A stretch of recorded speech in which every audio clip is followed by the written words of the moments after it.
The free market economists understand the business cycle, predicted the breakdown of Bretton Woods in 1971, predicted all the events since 1971, the destruction of the dollar. We've lost 97% of our dollar's value to gold since 1971, and we're rapidly moving into an inflationary stage. We're not over the financial bubble and the financial problem we have. It just started.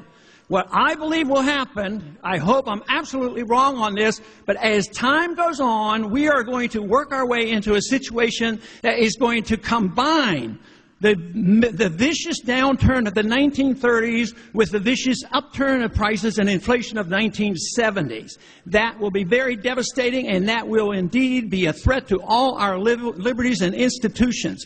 Medicare and Medicaid are bankrupt. You can't save Medicare and Medicaid by creating another $1 trillion medical program.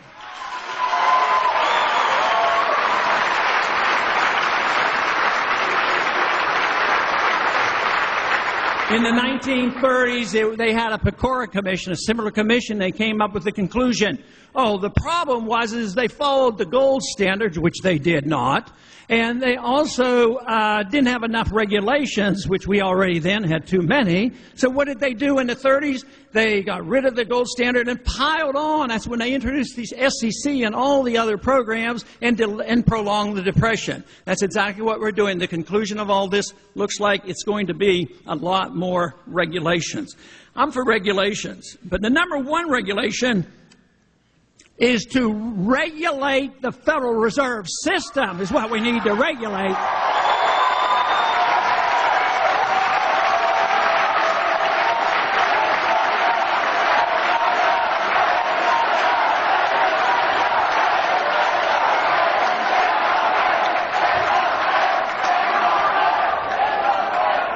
The beginning of the Tea Party movement came not too long ago, a year or two ago, when it was during the financial crisis and they knew about the TARP funds. The TARP funds were appropriated by Republicans and Democrats. The money was wasted, bailed out friends and hurt the enemies, the whole works, and nobody knew where the money was going. And this upset a lot of people, rightfully so. But then, when they found out that the Federal Reserve created $2 trillion out of thin air and passed it out to their friends, it got the attention of a lot of Americans. The Federal Reserve is more powerful than our president. It's a world currency. It can loan money to other central banks, other governments, international financial institutions. Creating money out of thin air and making deals like that, it can be involved in foreign policy and who knows what. But I'll tell you what they can't control. They can tide things over and think they're improving things and get some GDP numbers to come up. But they cannot protect the value of the dollar.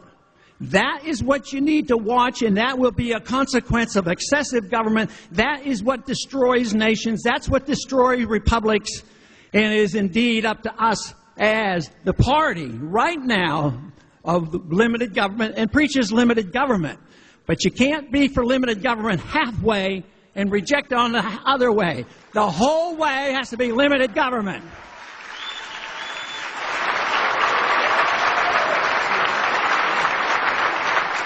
That's the only way we can regain our credibility, and that is what's necessary. What we do as a party will not suffice, and what we do as a party now and between November will make the difference. They have to believe that we believe in what we're saying. Yes, we can say it, but are we going to do it?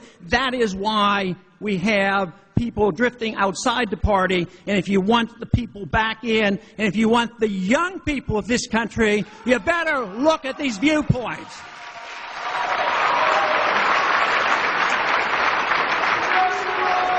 About 100 years ago or so, freedom was divided into two pieces, economic liberty and personal liberty. For no good reasons. The founders didn't believe that. Personal civil liberties was the same as economic liberties.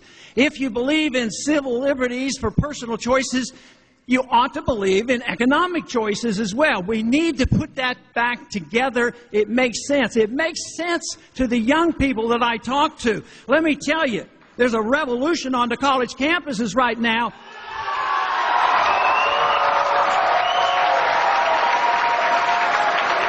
And they're not looking for handouts. They are looking for their freedom so they can get a job and take care of themselves.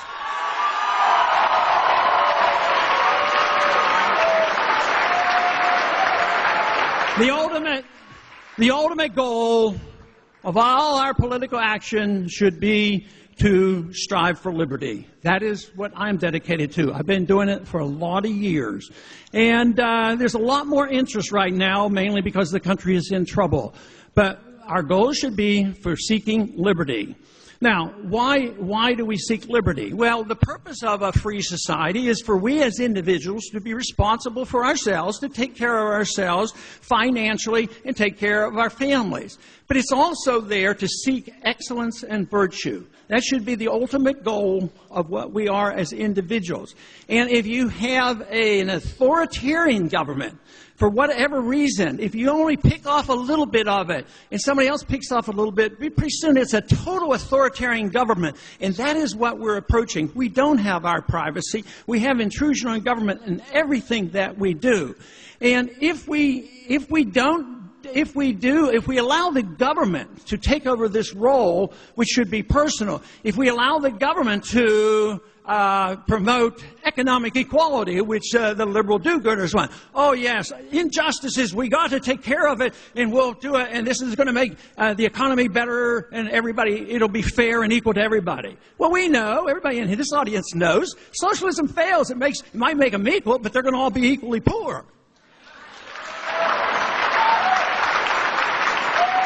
But the same argument can be made for those who will say, I am going to make you a better person by writing a whole lot of rules, and the only person you've endangered with by making mistakes is yourself.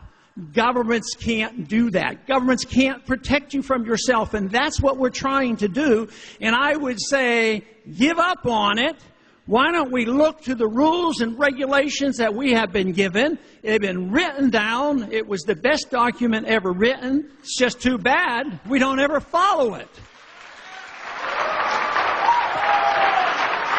I have a lot of young people come to my office, and I'm delighted to see them because quite frequently the young people, it's not just the college students, it's high school students come in and they've gotten wind of the freedom philosophy. But you know what I love? Is they come in and the parents readily admit it. They said, and I'll ask them, I said, well, who discovered the freedom philosophy first? It's usually the 16 or the 17-year-old. And the parents then, they've made the parents listen to it. So that really pleases me. But also, when the young people come, I have a bit of a habit of passing out constitutions. And, the Constitution is pretty thin. There's not a whole lot of words in there, and everybody in this room can read it. But I couldn't understand a lot of it was in a 2,000-page medical document. It only took one page for me to discover I didn't like it. But the Constitution is understandable. It's so great. The tragedy is that we don't follow it. But I hand the copy to the youngsters and I say to you, I said, I know you'll read this and I hope you do because you're going to get a chance. A crisis is coming and you're going to make a decision. Your generation will make a decision. What the role of government ought to be. Should the role of government be there to protect your liberty, or should the role of government be there to run the economy, run your life, and police the world? And I said, the reason I give it to you is I haven't been able to get anybody around this place to read it.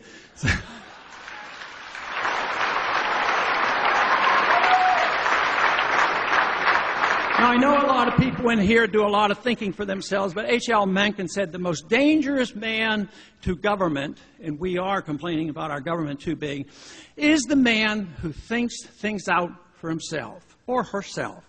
And that is what really counts. And that's why a free society is so important. That you have this privilege in the access to the material. In the 50s, when I got interested in studying the freedom philosophy, I couldn't find the literature. It wasn't in my schools. It wasn't on the TV. It wasn't on the radio. It wasn't with the politicians. But if you could find some books. You could find Hayek and Mises and Rothbard and Austrian economics and Foundation for Economic Education. But the miracle for the freedom movement is the Internet. The Internet, the information is spread. They'll never put this back in the jar. You can't do it. It's out. The people know about it. This movement, the movement is demanding liberty and limited government, is growing by leaps and bounds. And let's hope and pray it changes this country, because right now we're in deep need of change. I thank you very much for this opportunity to visit with you today.